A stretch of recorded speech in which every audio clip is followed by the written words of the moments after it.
الحشر ظل المرسلين لواؤه تلقى من الغيب المجرد حكمة بها أمطرت في الخافقين سماؤه بها أمطرت في الخافقين سماؤه ومشهد أهل الحق من طائف تحبر أن المجد وشاؤه فلله ما للعين من مسهد اجتلاء يعز على أهل الحجاب اجتلاؤه يعز على أهل الحجاب اجتلاؤه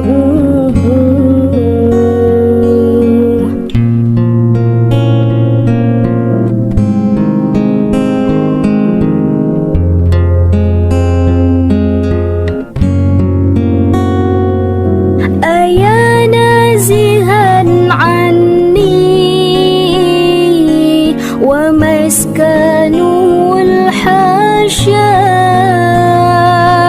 أجب من ملا كل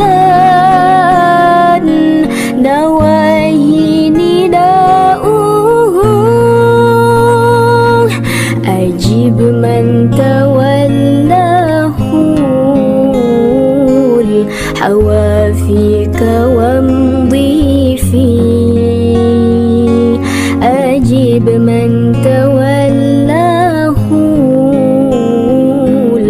الحوافيك وامضي فيه هو النور يهدي الحائرين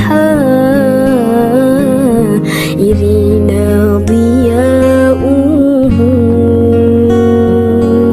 وفي الحشر ظل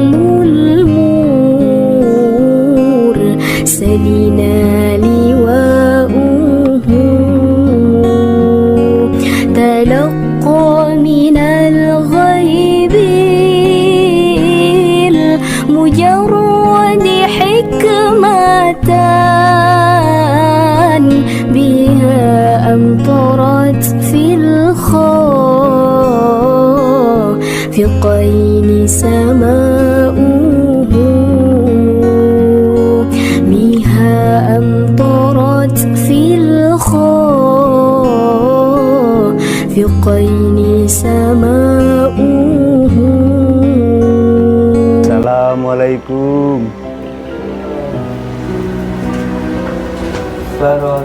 Nggih, Pak. Sehat. Alhamdulillah.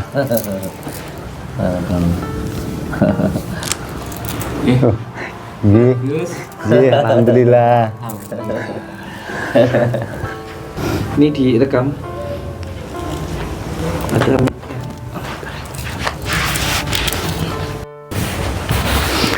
gini, Pak. Kalau boleh saya mau matur karena sudah beberapa saat saya berada di pondok. Ya, seperti niat tujuan saya awal, Pak. Jadi saya ingin mengabdi pada Abah. Yang pertama dan yang kedua kalinya memang saya ingin belajar untuk menjadi orang lebih baik. Syukur-syukur harapan saya ke depan nanti di sisa usia saya itu bisa bermanfaat untuk orang lain seperti itu, Pak. Jadi kalau boleh, aku mohon diijazahi satu amalan yang mungkin nanti bisa digunakan untuk menolong orang lain seperti itu, Pak. Lah malah sampean kan sudah banyak. Sampean amalan sudah banyak. Ya, saya merasakan amalan saya tuh kayak kurang berfungsi, kurang bermanfaat. Bawaannya masih ada rasa yang kurang nyaman, rasa yang kurang nyaman di dalam hati, Pak. Minta sama ini aja, sama Ibn Joro aja. Apalagi aku kan Ibn Joro ini kan belajar sama aku. malah melintang di dunia persilatan Ibn Joro. Karena yang selama ini saya rasakan, walaupun saya juga belum lama di pondok, itu tingkat kenyamanan di dalam hati itu jauh lebih nyaman sekarang daripada dulu-dulu. Oh iya, itu sudah amalan. Dengan sampean bertempat tinggal di pondok, terus membantu orang, terus sholatnya bisa tertib, bisa sholat malam, bisa sholawatan, terus sampean bisa berpuasa, ya itu sudah amalan. Terus mau amalannya kayak gimana lagi? Ya, mungkin ada amalan khusus untuk, ya sebenarnya saya sedikit banyak paham sih, dalam artian seperti ini. Memang manusia kan tidak bisa untuk mengobati, bisanya kan hanya untuk mendoakan. Ya mungkin salah satu diantaranya itu, Pak, yang saya minta, amalan untuk mendoakan seperti itu. Jadi gini loh, kalau kita ingin memberitahukan jalan hidup untuk orang lain, ya kita harus tahu jalan hidup kita dulu. Kalau kita ingin memberikan jalan kepada orang, ya kita harus jalan dulu. Orang jalan itu bagaimana? Ya harus mau bertirakat, harus mau menjalani kehidupan sesuai dengan apa yang Allah perintahkan. Kita harus benar-benar mencari Allah dulu. Itu yang pertama seperti itu. Dan yang kedua juga, kalau kita ingin memberikan jalan terang, menerangi jalan hidup orang lain, ya lampu yang ada di dalam hati kita ya dihidupkan dulu. Nggak ada cara yang lainnya kecuali dengan sholawat. Karena yang paling tahu tentang Allah itu ya baginda Rasulullah. Jadi tirakatnya, tarekahnya yaitu sholawat. Pokoknya yang penting ya diamalkan sholawatnya. Karena kalau masalah kehebatan, sampai sama saya masih hebat jenengan, iya toh? Kalau masalah tentang kesaktian ya masih sakti jenengan. Masalah hebat masih hebat jenengan. Saya itu apa toh? Yang saya utamakan hanya cinta kasih, hanya kasih dan sayang. Yang penting tidak ada kebencian, itu saja ilmu yang saya pegang. Itu saja. Jadi yang penting itu diamalkan sholawatnya. Ada banyak sanatnya sholawat An-Nuridat itu. Ada yang dari Sudi Al-Ghazali, dipuasai 3 hari, dipuasai 3 hari, Selasa, Rabu, Kamis Tiap habis sholat dibaca 15 kali. Ada dari Abah Hamid dipuasai selama 7 kali. Selasa, Rabu, Kamis habis sholat dibaca 41 kali. Ada dari Mbah Ihsan dipuasai 41 hari. Itu nanti dibaca setiap malamnya 331 kali.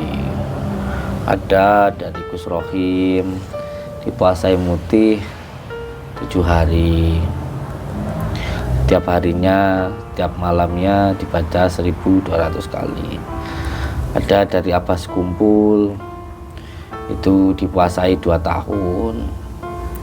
Tiap malamnya selama 2 tahun puasa Bilaru, malamnya dibaca 1000 kali, nggak boleh putus. Habis sholat 200 kali. Ada lagi yang dulu saya dapatkan dari Syekh Marjuki, itu dengan cara di tapa pendam, riadohnya tapa pendam, itu paling berat. Intinya satu amalan yang diistiqomahkan itu lebih baik daripada beribu-ribu amalan.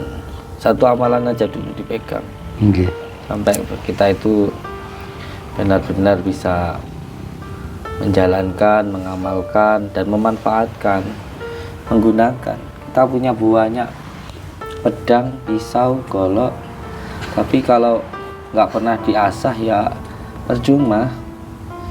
Mending satu saja, punya pedang yang tajam, bisa dari satu itu aja bisa buat macam-macam, buat ngiris berambang bisa, nebang pohon bisa, buat ngupas kelapa bisa, bahkan untuk jaga diri pun juga bisa. Satu saja yang diamalkan itu lebih baik daripada banyak amalan. Satu saja, nggak usah banyak-banyak. Mungkin sampai tahu amalnya saya amalkan apa, ya cuman sholawat itu saja. Saya dulu dari Abbas Suti Al-Ghazali dapat kitab segini tebel, banyak amalan-amalan, ilmu banyak, tapi yang saya ijazahkan ya hanya sholawat itu saja. Kenapa? Ya karena yang saya rasakan mulai dari saya jadi pemulung rosok, terus sampai saya jadi supplier pabrik, sampai saya jadi YouTuber, sampai jadi orang tua kayak sekarang ini, ya saya rasakan kemudahan, kenikmatan, itu semuanya ya berkat dari sholawat. Makanya saya namakan Bumi Sholawat. Nanti pondok yang kedua ini pun juga begitu. Jadi amalan itu nggak usah macam-macam, satu saja amalan yang diamalkan dengan istiqomah itu nanti lebih baik daripada 1000 karomah. Manfaatnya luar biasa. Satu aja dulu yang dipegang. Siap. Nggak ada orang sukses, orang hebat itu yang tidak ada diistiqomahkan, itu tidak ada, harus ada. Ya itu kalau saya sholawat itu. Kalau sampean benar-benar mau mengamalkan, ya nanti saya ijazahkan, tapi bukan untuk kesaktian, bukan juga untuk kehebatan. Intinya untuk membuat hati menjadi lebih tenang. Karena buat saya orang yang hebat itu orang yang tenang. Ketika dibenci, dia tidak membenci. Ketika dicaci, dia tidak membalas mencaci. Bahkan dalam keadaan sesulit apapun akan terasa tenang. Jadi seperti huruf alif itu loh. Makanya kalau panjenengan baca sholawat itu kan pasti menyebut asma Allah, karena ya Gusti Allah dan baginda Rasulullah itu sebenarnya ya pakaikan zat dan sifat. Garam itu zatnya, sifatnya asin, ya tetap satu. Makanya sholawatnya dari Nabi Isa, bahkan yang membuat Nabi Adam dimaafkan itu karena apa? Ya karena sholawatnya baginda Rasulullah itu. Asyhadu an la ilaha illallah itu dzat, wa asyhadu anna Muhammadar Rasulullah itu sifat, sudah mencakup semuanya, alam dunia, alam semesta, sampai kuncinya surga itu loh, yaitu. Jadi perlu untuk diketahui, itu sudah mencakup semuanya. Bahkan kata Allah sendiri kan sudah disampaikan bahwa innallaha wa malaikatahu yusholluna ala nabi, aku inilah Allah, ya kan, bersolawat ke kanjeng Nabi, itu Allah sendiri. Jadi nggak ada amalan yang Allah perintahkan juga Allah kerjakan itu selain dari sholawat itu. Dan wa malaikatahu, dan malaikat itu loh, itu pun ya juga bersolawat, itu makhluk yang paling dekat denganku itu loh. Dan ya ayyuhalladzina amanu, dan apabila kamu itu benar-benar muslim, ya kamu itu akan juga bersolawat. Jadi baginda Rasulullah itu adalah kekasih Allah. Kalau kita ingin dikasih Allah, ya kita harus mengasihi baginda Rasulullah. Dan kalau kita sudah dicintai, sudah dikasih sama Allah, ya nggak perlu minta, karena hati kita selalu tenang, selalu senang dengan apa yang Allah berikan. Nggak perlu kita minta, semuanya diberikan. Namanya Allah sudah cinta kok. Begitu ya. Kalau mau diamalkan ya silahkan, nanti tak kasih ya, karena saya dulu juga di PA sama guru saya seperti itu. Nanti ya itu ada kitabnya segini, dari Abbas Al-Ghazali juga ada. Dulu tidak semudah ini ya Gus, untuk mendapatkan sebuah amalan itu penuh dengan perjuangan, ya jujur saja, saya dulu harus bekerja dulu 2 tahun untuk dapat amalan ini. 2 tahun dulu saya harus bekerja. Bagaimana 1 bulan itu gaji saya masih sekitar 150.000 tahun 2006-2007 itu. Waktu itu saya masih bujang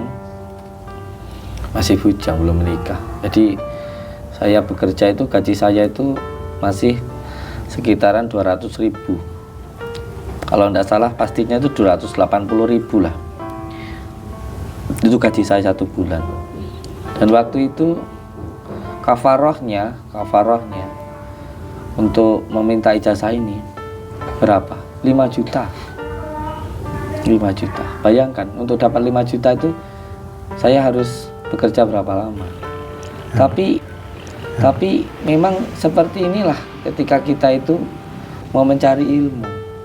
Kalau dalam kitab Alim Muta'alim itu sudah dijelaskan, atau di kitab Al-Hala itu kan sudah diterangkan itu. Mencari ilmu itu kan ya harus berkorban waktu, tenaga, dan harta. Nggak bisa kita mau sekolah aja yo harus pakai biaya kok.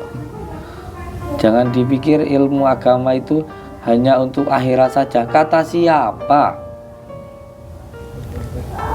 Ilmu agama itu malah mencakup semuanya.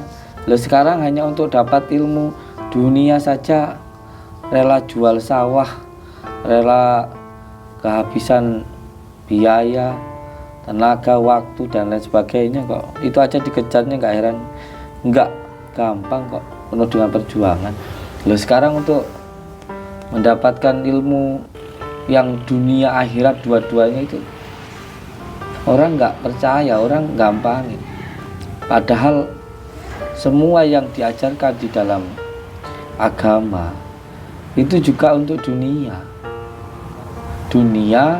untuk menuju ke akhirat. Nah, ilmu fikih itu ilmu apa? Ilmu dunia.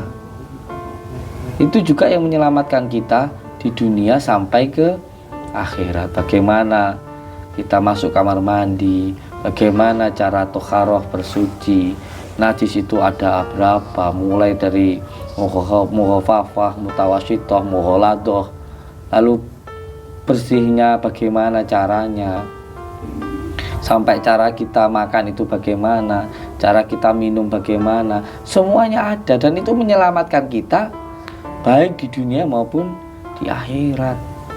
Bahkan dari cara kita bekerja, bahkan cara bagaimana kita menggunakan uang kita, semuanya ada di situ.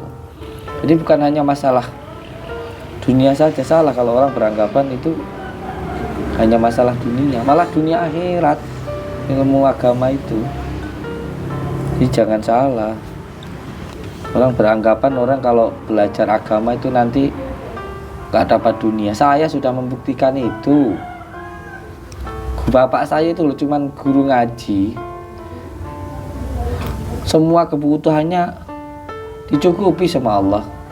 Yang penting kita itu benar-benar fokus istiqomah dalam kebaikan. Ketika kita fokus dalam satu kebaikan, Allah akan mengirimkan kebaikan-kebaikan yang kita butuhkan. Ketika kamu fokus semuanya jadi guru ngaji, kebutuhan ekonomi apa semuanya Allah cukupi, asalkan kamu ikhlas. Begitu, jangan mincela-mincela. Nah, tadi kembali saya katakan ke panjenengan, minta amalan gampang, tapi ketika kamu minta amalan, saya tanya, apakah jenengan siap untuk mengamalkan?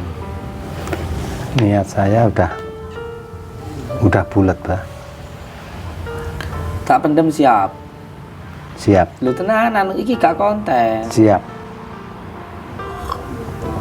Orang itu ya kalau belum mampu mengendalikan hawa nafsunya, jangan bilang siap atau apa pendem. Mati konyol kamu nanti.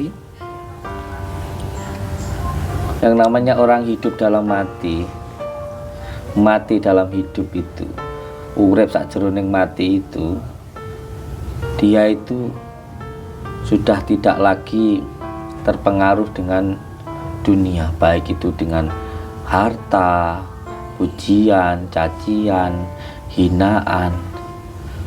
Bahkan seandainya ada wanita telanjang di depan pun tidak tertarik. Dia makan bukan tujuan untuk memuaskan hawa nafsunya, tetapi makan karena itu adalah perintah Allah Subhanahu wa Ta'ala untuk hidup. Jadi bukan hidup untuk makan, tapi makan untuk hidup. Makan hanya dilakukan untuk memenuhi perintah Allah Subhanahu wa Ta'ala, karena raga kita mempunyai hak di situ. Makanya lebih senang berpuasa. Ya, kemarin di penjara ya puasa 5 bulan. Ketika kamu tidur, bukan kamu itu menggunakan hidupmu untuk tidur, itu kan begitu. Tapi tidur itu kamu gunakan hanya untuk memenuhi tanggung jawabmu, perintah Allah, bukan untuk memenuhi hawa nafsumu. Contoh aja sekarang kita, kalau benar-benar makan karena Allah, bukan karena hawa nafsu. Sudah ada ini, nggak pengen itu, nggak memikirkan itu, adanya nasi sama sambal, ya sudah, itu yang ada, dimakan, dinikmati.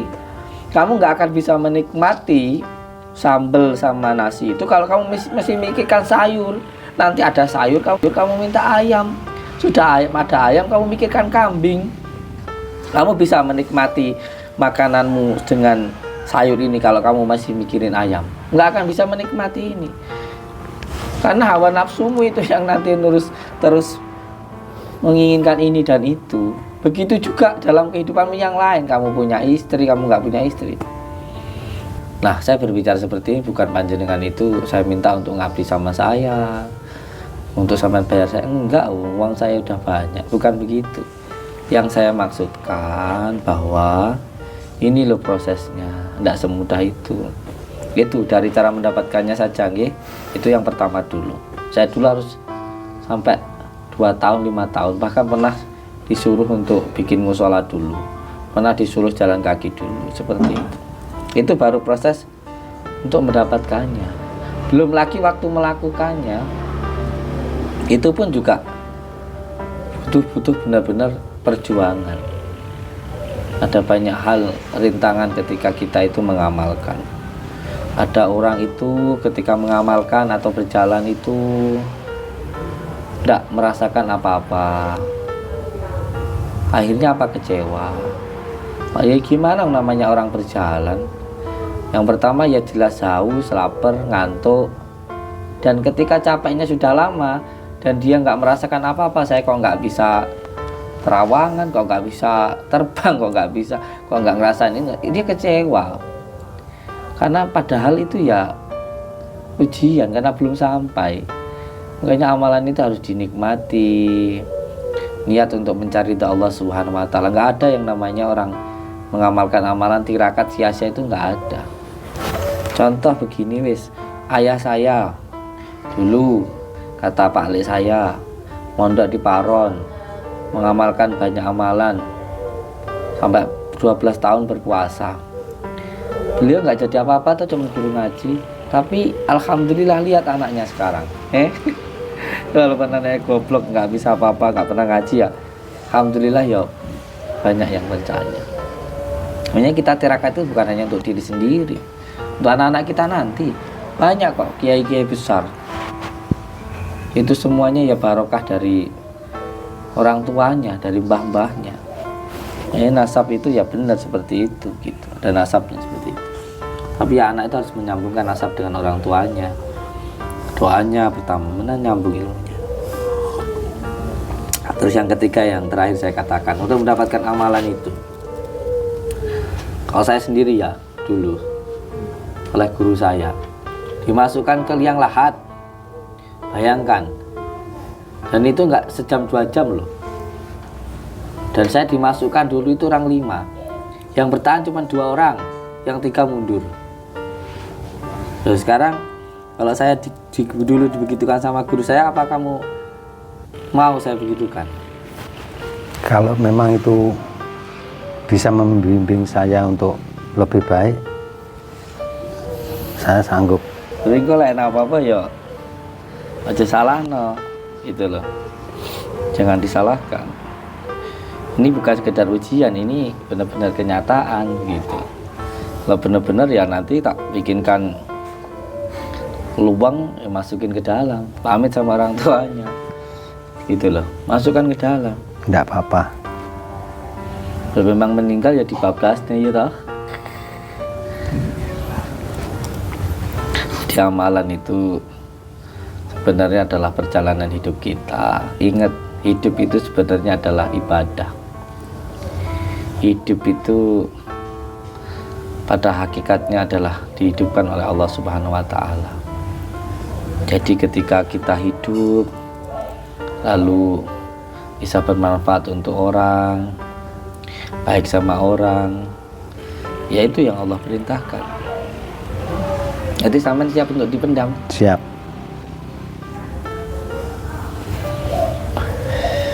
Ingat, ini bukan konten. Kalau konten bisa di-cut, habis itu berhenti. Sebab saya itu memberikan setiap tuntunan amalan itu beneran,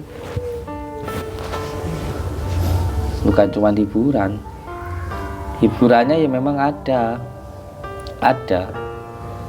Itu hanya sebagai dakwah saya, bukan tujuan saya. Wong saya itu sudah dikasih semuanya sama Allah. Jadi kalau ada orang yang bilang saya bikin hiburan untuk cari uang, lah uang saya sudah seabrek-abrek untuk dakwah. Makanya saya keluar dari penjara itu ya, saya sudah berjanji untuk benar-benar memberikan tuntunan saja. Kalau hiburannya ya untuk dakwah saja dan nggak berlebihan. Kalau dari dulu kan saya sudah mengatakan, sebenarnya kan entah itu Kanjeng Sunan Bonang, Kanjeng Sunan Kalijogo, berdakwahnya kan dengan wayang, dengan kenongan. Kalau saya ya dengan film gitu. Tapi ternyata ya ada yang salah di situ. Makanya sekarang saya berusaha untuk benar-benar apa adanya saja. nggak berlebihan ya, hanya seperti ini aja, nah dakwah-dakwah saja. Kalau panjenengan benar-benar mau mengamalkan ini ilmu beneran, sanadnya ada,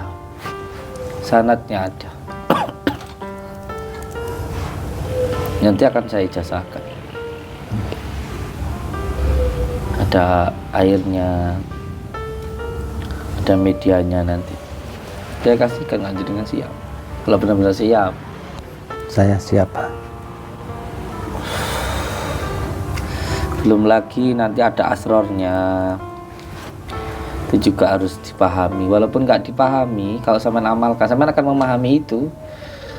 Jadi kalau sudah diberikan amalnya itu sampean akan paham. Yang penting benar-benar menikmati dan mensyukuri, paham kegunaannya apa. Saya dulu diijazahkan sama kiai saya, apakah dikasih amalan sholawat itu nanti dikasih tahu kamu bisa begini, bisa begitu, bisa ngobatin orang, bisa terawangan, bisa, enggak pernah begitu kiai saya itu.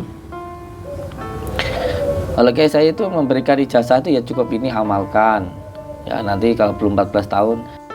Jadi jangan kamu kira mengamalkan ini dan itu nanti bisa begini, bisa begitu, enggak. Cabangnya banyak, tapi tetap harus pokoknya itu ridha Allah Subhanahu wa ta'ala. Oke, siap berarti kamu saya pendam. Oke, siap. Prosesnya nanti pertama rendaman dulu,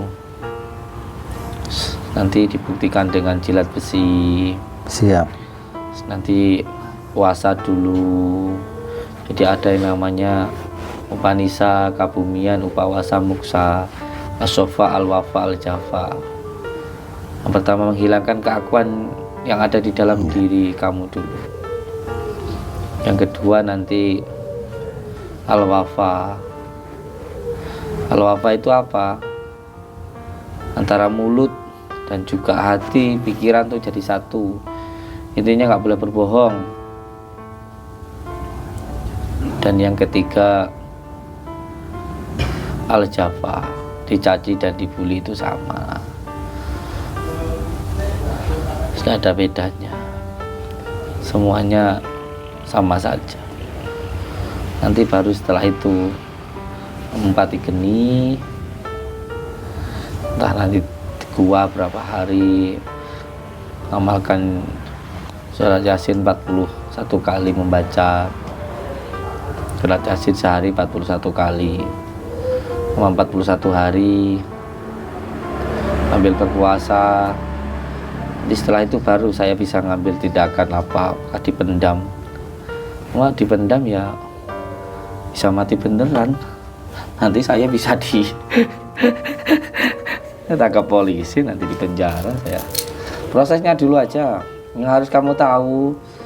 Tidak mudah mengamalkan amalan, apalagi ilmu putih.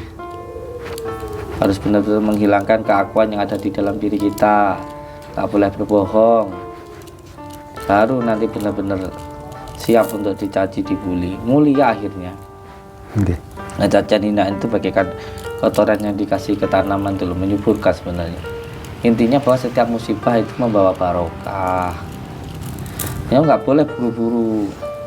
Mana hikmahnya, kok nggak endang-endang muncul, nggak bisa seperti itu. Hikmahnya bisa saja kamu nanti sudah mati, di akhirat nanti. Banyak orang miskin masuk surga, orang kaya lama. Itu kan juga hikmahnya seperti itu. Jadi intinya harus benar-benar bersabar. Setelah kita hidup ini hanya diperintah Allah untuk dua menjadi pegangan hidup kita, itu apa? Sholat dan sabar. Kewajiban kita itu juga sholat dan berbakti kepada orang tua, baik kepada sesama. Itu yang harus kita lakukan, dan cinta kepada negara. Ya wis, kalau kamu siap dipendam ya berarti harus siap digembleng. Oke, siap. Oke ya guys ya, ini direkam toh. Nanti kita lihat insya Allah bagaimana nanti Gus Baran membuktikan pengabdiannya, kesetiaannya. Sebenarnya sih saya sudah yakin dengan itu orang baik, karena dasarnya memang baik. Tetapi kan keyakinan itu harus dibuktikan, ya kan?